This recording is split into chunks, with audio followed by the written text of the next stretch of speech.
Al-Fatihah. Bismillahirrahmanirrahim. Kitabul Fadail ini adalah kitab fadilah, keutamaan amal. Bab fadli qiraatil Quran. Di sini ini adalah bab keutamaan membaca Al-Quran.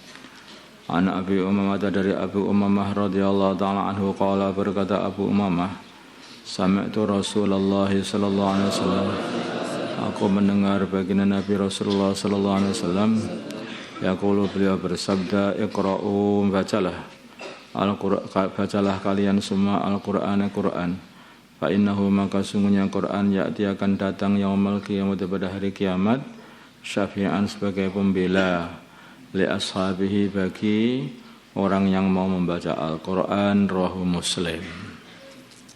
Baca Quran ini memang diprogramkan kan, maksudnya ditata setiap hari itu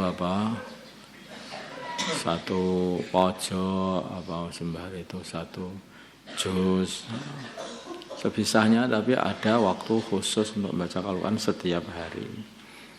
Sampai kalau yang hafid Quran ya diusahakan sedikitnya 3 juz. Walaupun dibaca dengan binadhar, kan mereka kan sudah lancar membaca Al-Qur'annya. Kalau bisa ya seperti cara membacanya baginda Nabi, 1/7 Al-Qur'an dibaca di dalam sholat. Kalau enggak bisa ya dibaca. Para sahabat kebanyakan ya membaca Qur'annya itu di dalam sholat. Dibaca dalam sholat itu apakah 1 juz, kalau setengah juz atau setengah juz setiap hari, sehingga 2 bulan sekali khatam,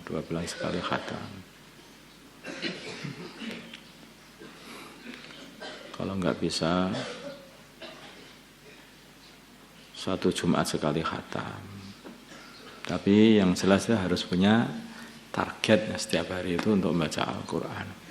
Biar apa? Biar dapat syafaatnya Al-Quran.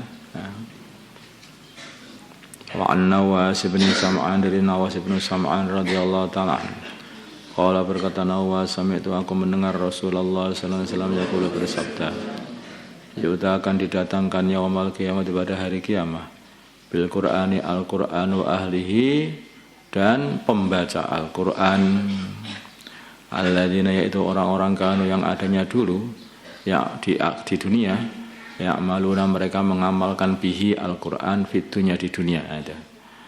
Taqdumuhu, mendahului dia.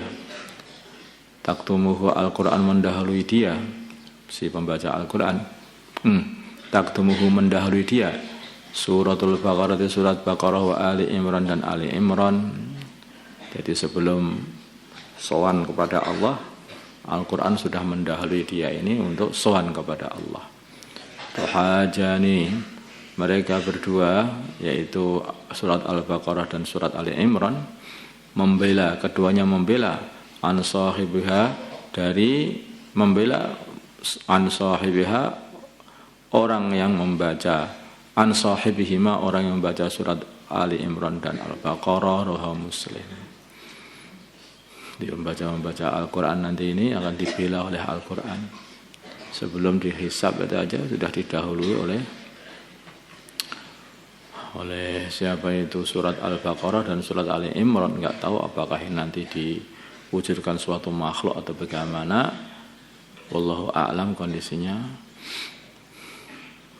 yang akhirnya membela si pembacanya ini supaya si pembacanya diampuni dosa-dosanya oleh Allah.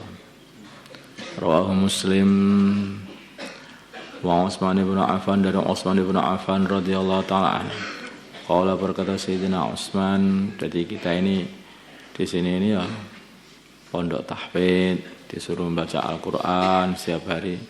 Maksudnya biar membiasakan baca Al-Quran. Harus bayar apa? Ya biar dibela Al-Quran nanti di akhirat sana. Tapi ini harus kamu lihat ya, kanu ya'maluna bihi, yang mana dulunya mereka adalah mengamalkan Al-Quran. Jadi yang dimaksud pembaca Al-Quran ini adalah bukan hanya membaca, tetapi mengamalkan isi Al-Quran. Al-Quran. Wa an Utsman bin Affan, dari Utsman bin Affan radhiyallahu taala anhu. Qala berkata Sayyidina Utsman, qala bersabda Rasulullah sallallahu alaihi wasallam, khairukum man ta'allama al-Qur'an wa 'allamah. Khairukum, sebaik-baik kalian, man adalah orang ta'allama yang mempelajari Al-Qur'an wa 'allamahu dan mengajarkannya. Rawahul Bukhari. Kayak di sini itu kan di samping menghafal Al-Qur'an, maka juga diajari untuk memahami makna Al-Qur'an. Paginya menghafal, nanti sorenya belajar memahami makna Al-Qur'an, belajar ngaji diniyah itu loh, hakikatnya belajar diniyah itu kan memahami makna Al-Qur'an. Sehingga nanti kalau kamu membaca Al-Qur'an tahu maknanya. Jangan sampai terjadi pembaca Al-Qur'an karena kamu enggak tahu isinya Al-Qur'an malah mengamalkan larangan-larangan Al-Qur'an. Mana kena laknat Al-Qur'an. Al-Qur'an melaknat orang-orang yang zalim. Lah kamu ora zalim, malah zalim sendiri, kena sendiri. Makanya itu penting di samping mempelajari lafaz Al-Qur'an juga mempelajari makna Al-Qur'an, memahami isinya. Dan umur kita ini tidak mahal. Ada orang ya tidak menyalahkan kalau orang pengen menghafal Al-Qur'an gitu. Khusus bagus juga, enggak apa-apa. Tapi yang ditakutkan nanti dia tidak paham isinya Al-Qur'an sehingga tidak bisa mengamalkan isi Al-Qur'an itu kalau dia tidak meneruskan untuk alim. Adalah untuk alim.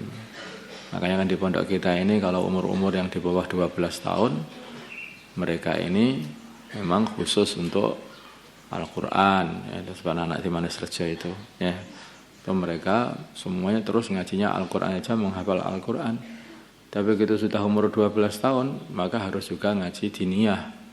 Karena itu harus balapan sama umur masalahnya itu. Ya.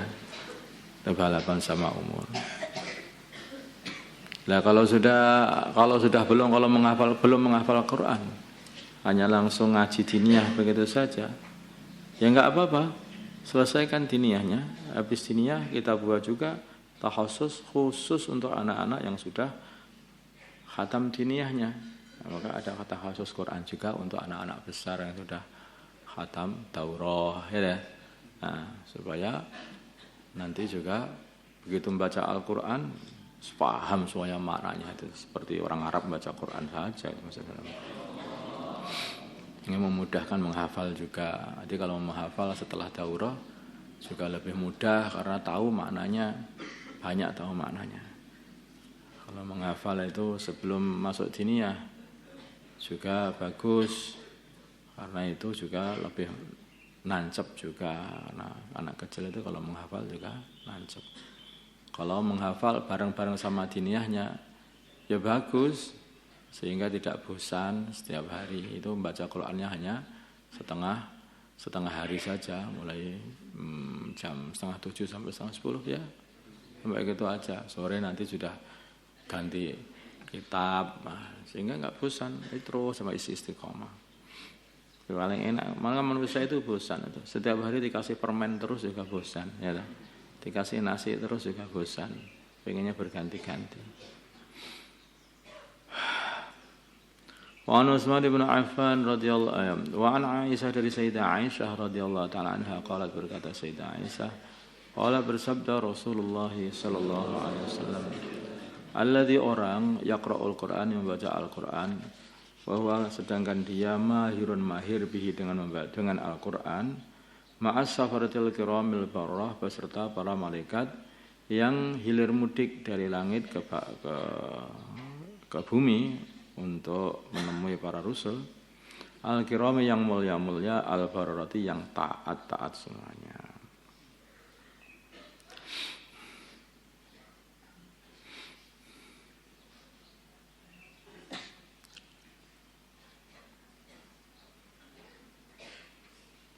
Atau yang dimaksud itu adalah malaikat yang wirawiri dari ke langit ke bumi gitu saja, yang mereka mencatat amalan-amalan hamba juga bisa.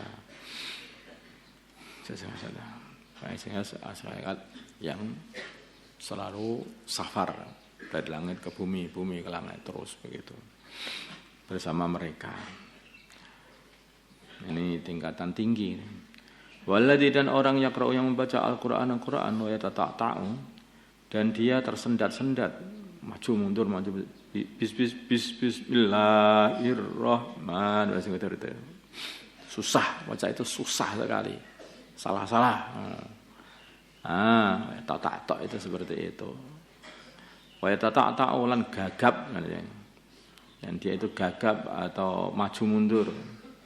Fihi di dalam Al-Qur'an, baca Al-Qur'an, wa huwa sedangkan dia alaihi atas Al-Qur'an, maksudnya baca Al-Qur'an, syakun berat lahu baginya ajroni 2 pahala muttafaqun alaih, pahala membaca Al-Qur'an dan pahala kesulitan membaca Al-Qur'an. Makanya aku susah baca Al-Qur'an. Loh, susah itu malah tambah 2 pahalanya. Pahala membaca Al-Qur'an dan pahala kesusahan baca Al-Qur'an. Makanya dipaksa juga nanti kalau sudah mudah bersama para malaikat bacanya. Ya tentu saja yang bersama para malaikat ini lebih tinggi derajatnya daripada yang susah. Tapi yang susah ini pun juga mendapatkan ajron 2 pahala setiap bacaan Al-Qur'annya. Allahumma shalli ala sayyidina Muhammad wa ala ali sayyidina Muhammad wa salli ala sayyidina Ibrahim wa ala ali sayyidina Ibrahim wa ala sayyidina Muhammad. Allahumma arham sayyidina Muhammad, Allahumma ighfir li sayyidina Muhammad, Allahumma aslih alih baina qulubi ummati sayyidina Muhammad, Allahumma ansur ummati sayyidina Muhammad, Allahumma asbih sultanan nasira. Sallallahu alaihi sayyidina Muhammad nabiyil ummi wa ala alihi wasallam. Alhamdulillahirabbil alamin. Al-Fatihah.